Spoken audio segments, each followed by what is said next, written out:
Hi guys and welcome back to GSIQ daily current affair session. इस session में हम लोग current affairs static and topic के last में एक एमसीक्यू सॉल्व करते हैं। तो चलिए वन बाय वन शुरू करते हैं। हमारा आज का पहला टॉपिक है, उत्तर प्रदेश ने प्रोजेक्ट गंगा लॉन्च किया और पी भारती राजा का 84 वर्ष की उम्र में निधन हो गया है। होम मिनिस्टर ने एलएमपीएस विनिमय पोर्टल को लॉन्च किया। Longest tenure of an elected prime minister, ये प्रधानमंत्री मोदी के नाम दर्ज हुआ। और PLI scheme for textile industry. तो पहला टॉपिक हमारा क्या है, उत्तर प्रदेश सरकार द्वारा शुरू किए गए प्रोजेक्ट गंगा का मुख्य उद्देश्य क्या है, समझते हैं इसको पहले। उत्तर प्रदेश सरकार ने 9 जून 2026 को प्रोजेक्ट गंगा का शुभारंभ किया है। इस प्रोजेक्ट का उद्देश्य है ग्रामीण क्षेत्रों में अंतिम छोर तक डिजिटल कनेक्टिविटी सुनिश्चित करना, डिजिटल शिक्षा प्रोवाइड कराना, टेलीमेडिसिन की सुविधा देना, ई गवर्नेंस की सुविधा देना और कौशल विकास और प्रौद्योगिकी आधारित रोजगार के अवसरों को विस्तार देना। ठीक है, इसके तहत 20 लाख घरों तक high speed internet connectivity provide कराई जाएगी। प्रोजेक्ट गंगा, इसे 9 जून 2026 को लॉन्च किया गया और ये यूपी गवर्नमेंट की एक पहल है। प्रोजेक्ट गंगा का पूरा नाम government assisted network for growth and advancement है। ठीक है, इस प्रोजेक्ट का उद्देश्य क्या है, इसे वन बाय वन समझते हैं। तो यूपी के जो ग्रामीण और अर्ध शहरी इलाके हैं, वहाँ पे जो डिजिटल अंतर है उसको खत्म करना इसका उद्देश्य है। और सस्ता और डिजिटल इंटरनेट प्रोवाइड कराना, डिजिटल सेवाएं प्रोवाइड कराना, स्मार्ट कृषि को बढ़ावा देना और स्थानीय रोजगार को बढ़ावा देना। इसके लिए सरकार क्या कर सकती है, तो डिजिटल सेवाएं जैसे टेलीमेडिसिन की सुविधा देना। मतलब टेलीमेडिसिन क्या होता है, आप अगर टेलीमेडिसिन की सुविधा चाहते हैं तो आप किसी डॉक्टर से ऑनलाइन सलाह ले सकते हैं। अगर आपको रिपोर्ट अपनी जांच करवानी हो तो ऑनलाइन आप किसी डॉक्टर से अपनी रिपोर्ट जांच करवा सकते हैं। अगर आपको किसी डॉक्टर से परामर्श चाहिए तो आप ऑनलाइन किसी डॉक्टर से परामर्श ले सकते हैं। ये सब टेलीमेडिसिन के अंतर्गत आता है। ठीक है, और ई गवर्नेंस क्या होता है, तो जो सरकारी योजनाएं होती हैं वो इसके दायरे में आता है। जैसे मान लो आपको जाति आवासीय आय बनवाना है, या मृत्यु प्रमाण पत्र, जन्म प्रमाण पत्र बनवाना है, या फिर किसी को विधवा पेंशन से रिलेटेड कोई काम करवाना है, ये सारे काम जो हैं आपको आसानी से यहाँ पे करने को मिल जाएंगे। ठीक है, ई गवर्नेंस पोर्टल पे ईजी हो जाता है। इससे समय का बचत होता है, खर्च का बचत होता है और परेशानी भी कम होती है। ये सारी बेनिफिट इसमें होता है। और अफोर्डेबल एजुकेशन प्रोवाइड कराया जाएगा इसके तहत।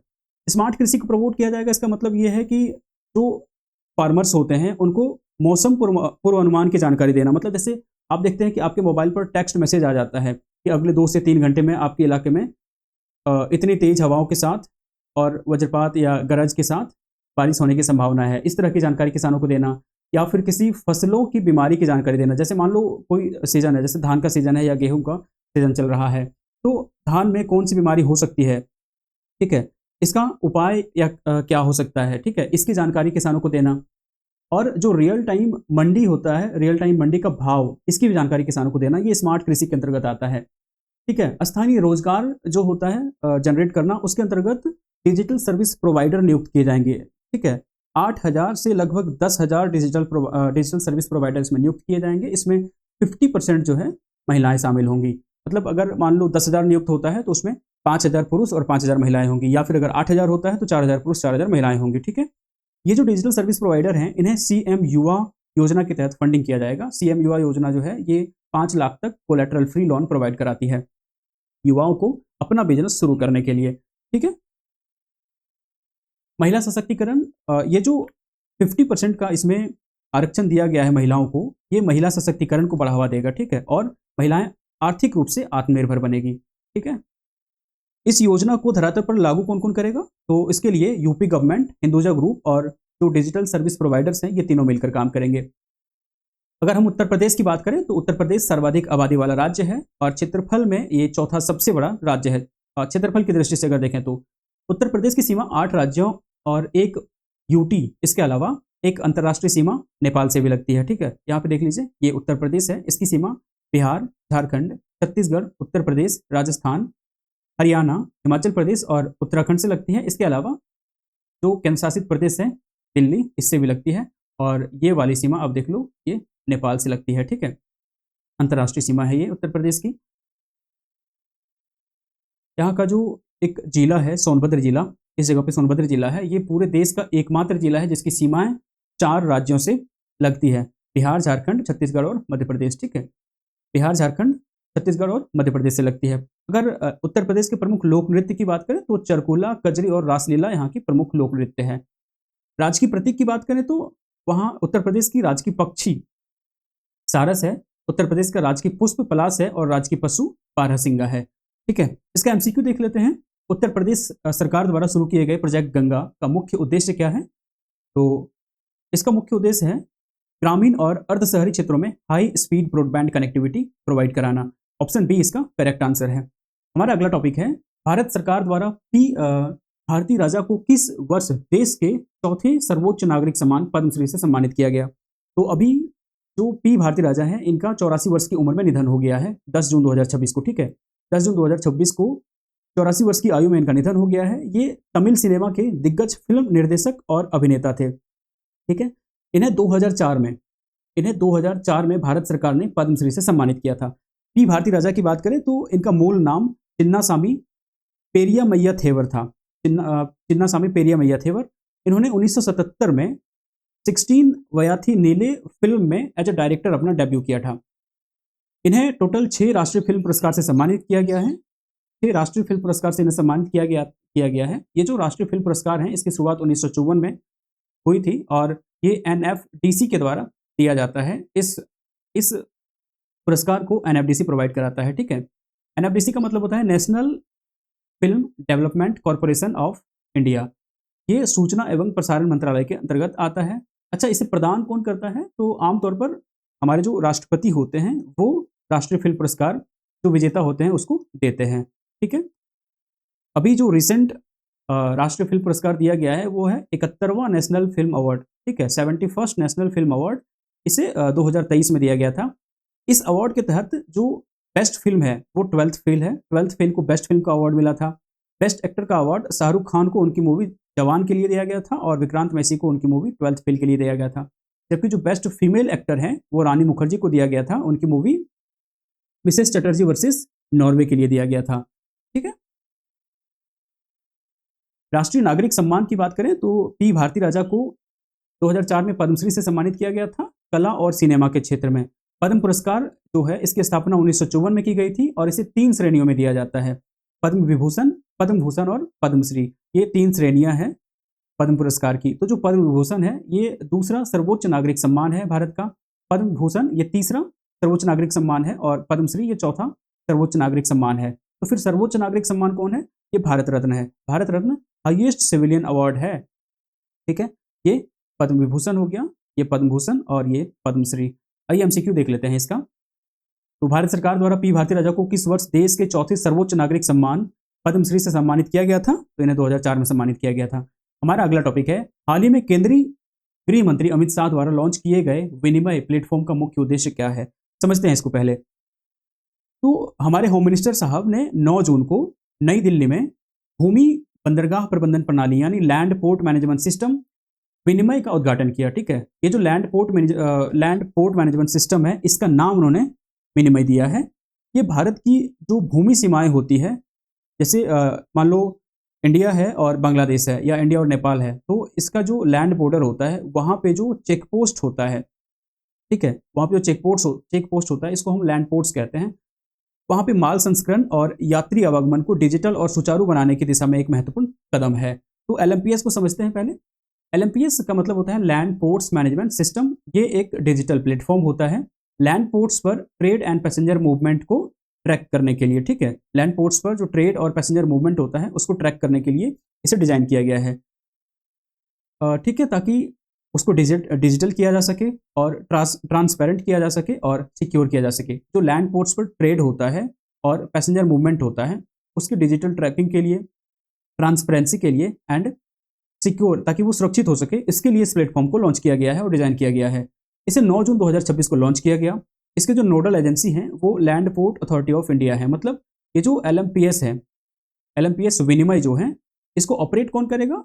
तो LPAI यानी land port authority of India इसे ऑपरेट करेगा और इसे मैनेज कौन करेगा? तो land port authority of India भी इसे मैनेज भी करेगा। ठीक है, ये मिनिस्ट्री ऑफ होम अफेयर्स के अंतर्गत आता है और अभी जो एलएमपीएस लॉन्च किया है उसका नाम विनिमय है। LPAI की अगर बात करें तो इसकी स्थापना 1 मार्च 2012 की गई थी। Land port authority of India act 2010 के तहत ये एक स्टैट्यूटरी बॉडी है। ठीक है, इसका हेडक्वार्टर नई दिल्ली में है और इसका कार्य क्या होता है? तो इंटीग्रेटेड चेक पोस्ट यानी लैंड पोर्ट्स का निर्माण कराना और प्रबंधन करना। ठीक है, अभी इंडिया में टोटल 15 लैंड पोर्ट्स ऑपरेशनल हैं, ठीक है, जो भारत के टोटल अंतर्राष्ट्रीय सीमाएं हैं जिन देशों के साथ, उन सभी की सीमाओं के साथ टोटल 15 लैंड पोर्ट्स ऑपरेशनल हैं अभी। और जो पेट्रापोल लैंड पोर्ट्स है, ये एशिया का सबसे बड़ा लैंड पोर्ट है और ये भारत बांग्लादेश की सीमा पर पश्चिम बंगाल में स्थित है। ये land port authority of India, आप यहाँ पे देख सकते हो, ये लैंड पोर्ट्स हैं, ठीक है, लैंड पोर्ट मैनेजमेंट सिस्टम। इसके तहत इन सभी को ट्रैक किया जाएगा, इन्हें डिजिटल सुविधा प्रदान की जाएगी, इसमें ट्रांसपेरेंसी होगा और ये सिक्योर भी होगा, ठीक है। एमसीक्यू देख लेते हैं इसका। हाल ही में केंद्रीय गृह मंत्री अमित शाह द्वारा लॉन्च किए गए विनिमय प्लेटफॉर्म का मुख्य उद्देश्य क्या है? तो इसका मुख्य उद्देश्य है भारत के लैंड पोर्ट्स पर व्यापार और रसद यानी लॉजिस्टिक्स का डिजिटल प्रबंधन करना। हमारा अगला टॉपिक है निर्वाचित प्रधानमंत्रियों के कार्यकाल के संदर्भ में भारत के इतिहास में सबसे लंबे समय तक निरंतर सेवा करने वाले निर्वाचित प्रधानमंत्री कौन है? तो अभी ये हमारे प्राइम मिनिस्टर नरेंद्र मोदी के नाम दर्ज हुआ है। ये चर्चा में क्यों है? प्रधानमंत्री मोदी 10 जून को भारत के सबसे लंबे समय तक निर्वाचित प्रधानमंत्री, एक चीज ध्यान दीजिएगा, ये निर्वाचित प्रधानमंत्री की बात हो रही है, बन गए हैं, ठीक है। मतलब क्या है? तो ऐसे तो सबसे लंबे समय का जो कार्यकाल रहा है वो पंडित जवाहरलाल नेहरू का रहा है। इन्होंने टोटल 16 वर्ष 286 दिनों का सेवा दिया था, इनका कार्यकाल रहा था प्रधानमंत्री के रूप में, ठीक है। लेकिन निर्वाचित प्रधानमंत्री के रूप में इनका जो कार्यकाल रहा था वो प्रधानमंत्री नरेंद्र मोदी से कम रहा था, ठीक है। इनका निर्वाचित प्रधानमंत्री के रूप में कार्यकाल 4398 दिनों का रहा था, जबकि हमारे अभी प्रधानमंत्री वर्तमान में जो है मोदी साहब का 4399 दिनों का हो गया है। तो इन्होंने पंडित नेहरू का रिकॉर्ड तोड़ दिया है। श्री मोदी ने 26 मई 2014 को प्रधानमंत्री पद की शपथ ली थी। पहली बार इन्होंने 26 मई 2014 को प्रधानमंत्री पद की शपथ ली थी। इन्होंने पंडित जवाहरलाल नेहरू का रिकॉर्ड तोड़ दिया है, जिन्होंने पहली बार 13 मई 1952 को निर्वाचित प्रधानमंत्री के रूप में शपथ ली और 27 मई 1964 तक पद पर रहे थे। यानी 13 मई 1952 से 27 मई 1964 तक 4398 दिनों का कार्यकाल उनका रहा था। इससे पहले वो जो प्रधानमंत्री बने थे वो इलेक्टेड प्रधानमंत्री नहीं थे, ठीक है, बल्कि वो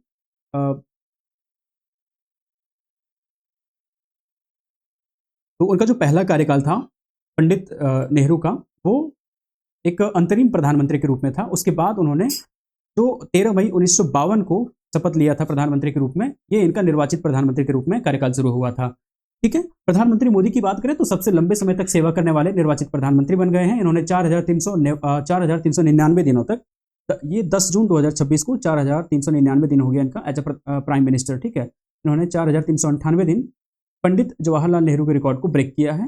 ये पहली गैर कांग्रेसी प्रधानमंत्री हैं जिन्होंने इतने लंबे समय तक सेवा दिया है। इनका जन्म 17 सितंबर 1950 को हुआ था। ये ऐसे पहले प्रधानमंत्री हैं जिनका जन्म स्वतंत्रता के बाद हुआ था और लगातार 3 बार प्रधानमंत्री बनने वाले ये दूसरे नेता हैं। इससे पहले कौन थे? तो पंडित जवाहरलाल नेहरू के नाम ये दर्ज था। पहली बार शपथ ग्रहण इन्होंने 26 मई 2014 को लिया था, ठीक है, और ये भारत के 14वें प्रधानमंत्री के रूप में हैं। व्यक्तिगत रूप से ये 14वें प्रधानमंत्री हैं भारत के। पंडित नेहरू की बात करें तो ये भारत के प्रथम प्रधानमंत्री रहे थे। इनका कार्यकाल सबसे लंबा रहा अब तक का, 16 वर्ष 286 दिनों का। इन्होंने 15 अगस्त 1947 से 22 मई 1964 तक एज अ प्राइम मिनिस्टर सेवा दिया था। ये प्रथम निर्वाचित प्रधानमंत्री भी रहे, ठीक है। और 13 मई 1952 को इन्होंने शपथ लिया था प्रथम निर्वाचित प्रधानमंत्री के रूप में। उनके जन्म दिवस को बाल दिवस के रूप में हम सेलिब्रेट करते हैं। इनका जन्म कब हुआ था? तो इनका जन्म हुआ था 14 नवंबर 1889 को, और इनके जन्म दिवस को यानी 14 नवंबर को हम बाल दिवस के रूप में सेलिब्रेट करते हैं। प्रधानमंत्री से रिलेटेड कुछ आर्टिकल्स हैं, जैसे आर्टिकल 75 है, ये प्रधानमंत्री की नियुक्ति राष्ट्रपति करेंगे, ये बताता है। आर्टिकल 75 कहता है कि जो प्राइम मिनिस्टर होंगे उसकी नियुक्ति राष्ट्रपति द्वारा किया जाएगा और उनके जो अन्य मिनिस्टर्स होंगे उसकी भी नियुक्ति राष्ट्रपति द्वारा ही किया जाएगा, लेकिन वो प्रधानमंत्री की सलाह पर किया जाएगा। आर्टिकल 74 कहता है कि राष्ट्रपति को सहायता और सलाह देने के लिए एक मंत्रिपरिषद होगा और इस मंत्रिपरिषद का जो प्रधान होगा वो प्रधानमंत्री होगा। आर्टिकल 75 का जो क्लॉज 3 है वो कहता है मंत्रिपरिषद समूह के रूप में लोकसभा जो मंत्रिपरिषद होगा वो सामूहिक रूप से लोकसभा के प्रति उत्तरदायी होगी, ठीक है। एक विशेष बात यह है कि संवैधानिक रूप से प्रधानमंत्री का कार्यकाल निश्चित नहीं होता, मतलब हमारे संविधान में जो प्राइम मिनिस्टर्स हैं उनका कार्यकाल डिसाइड नहीं किया गया है, ठीक है। तो फिर क्या होता है? तो राष्ट्रपति के प्रसाद पर्यंत वो अपने पद पर बने रहते हैं। हालांकि अगर प्राइम मिनिस्टर के पास मेजॉरिटी हो तो फिर वो 5 साल तक अपने पद पर बने रह सकते हैं, उसके बाद उनको ये पद छोड़ना पड़ता है या इस्तीफा देना पड़ता है। इसका वजह यह है जो मेंबर ऑफ पार्लियामेंट या जो संसद होता है, संसद जो होता है ये 5 साल के लिए ही चुना जाता है सांसद, ठीक है। तो जैसे ही इसका कार्यकाल खत्म होता है तो प्रधानमंत्री का भी कार्यकाल खत्म हो जाता है, ठीक है। एमसीक्यू देख लेते हैं इसका। अभी जो सबसे लंबे समय तक निरंतर सेवा में रहने वाले निर्वाचित प्रधानमंत्री बने हैं वो कौन है? नरेंद्र मोदी। हमारा अगला टॉपिक है वस्त्र उद्योग के लिए उत्पादन लिंक प्रोत्साहन यानी प्रोडक्शन लिंक इंसेंटिव योजना मुख्य रूप से किस मंत्रालय द्वारा संचालित की जा रही है? ठीक है, पहले इसे समझते हैं। तो केंद्र सरकार ने 10 जून 2026 को वस्त्र उद्योग के लिए उत्पादन लिंक प्रोत्साहन योजना लॉन्च की है। इसके तीसरे चरण के तहत 22 नए आवेदकों को मंजूरी दी है। यह कदम भारत को तकनीकी वस्त्रों यानी टेक्निकल टेक्सटाइल्स और मानव निर्मित फाइबर के उत्पादन का वैश्विक केंद्र यानी ग्लोबल हब बनाने के लिए उठाया गया है और योजना के तीसरे चरण में कुल 96 कंपनियों का चयन हो चुका है। पीएलआई स्कीम क्या है? तो इसका मतलब होता है प्रोडक्शन लिंक इंसेंटिव स्कीम और इसे मार्च 2020 में लॉन्च किया गया था। इसका उद्देश्य क्या है? तो घरेलू विनिर्माण को बढ़ावा देना और आयात को कम करना, निर्यात को बढ़ावा देना और रोजगार के नए अवसर को सृजन करना या क्रिएट करना। वर्तमान में यह योजना 14 प्रमुख सेक्टर में लागू है, ठीक है। इसे समझते हैं। पहले चरण में 3 सेक्टर में पीएलआई स्कीम लागू किया गया था। दूसरे चरण में 10 सेक्टर में पीएलआई स्कीम लागू किया गया था। उसके बाद एक सेक्टर ड्रोन और उससे रिलेटेड कंपोनेंट्स को इसमें शामिल किया गया था। इस तरह से टोटल 14 सेक्टर्स इसमें शामिल हो गया। अभी जो है ये जो टोटल 22 नए आवेदकों की जो मंजूरी स्वीकृत की गई है अभी, ये टेक्सटाइल का तीसरा फेज था, ये तीसरा राउंड था टेक्सटाइल इंडस्ट्री से रिलेटेड, ठीक है। इसमें 22 कंपनियों के आवेदन को स्वीकृत किया गया है और अब इस क्षेत्र में पीएलआई स्कीम के तहत टोटल 96 इंडस्ट्रीज हो गए हैं जो टेक्सटाइल इंडस्ट्री हैं, ठीक है। टोटल 96 कंपनियां हो गई हैं जो कपड़ा उद्योग है, ठीक है। इसके एग्जांपल्स आप देख सकते हो जैसे pharmaceuticals, automobiles, telecom and networking, textiles, drone and total 14 sectors इसमें शामिल हैं। तो एमसीक्यू देख लेते हैं। वस्त्र उद्योग के लिए उत्पादन लिंक प्रोत्साहन योजना मुख्य रूप से किस मंत्रालय द्वारा संचालित की जा रही है? ऑप्शन है वाणिज्य एवं उद्योग मंत्रालय, वस्त्र मंत्रालय, वित्त मंत्रालय या फिर सूक्ष्म लघु और मध्यम उद्यम मंत्रालय। तो फिर ये अभी जो है वस्त्र उद्योग के लिए टेक्सटाइल मिनिस्ट्री के द्वारा इसे संचालित किया जा रहा है, ठीक है। आज के लिए इतना ही। अगर आपको अच्छा लगता है तो हमारे चैनल को सब्सक्राइब कीजिएगा, लाइक कीजिएगा एंड शेयर कीजिएगा।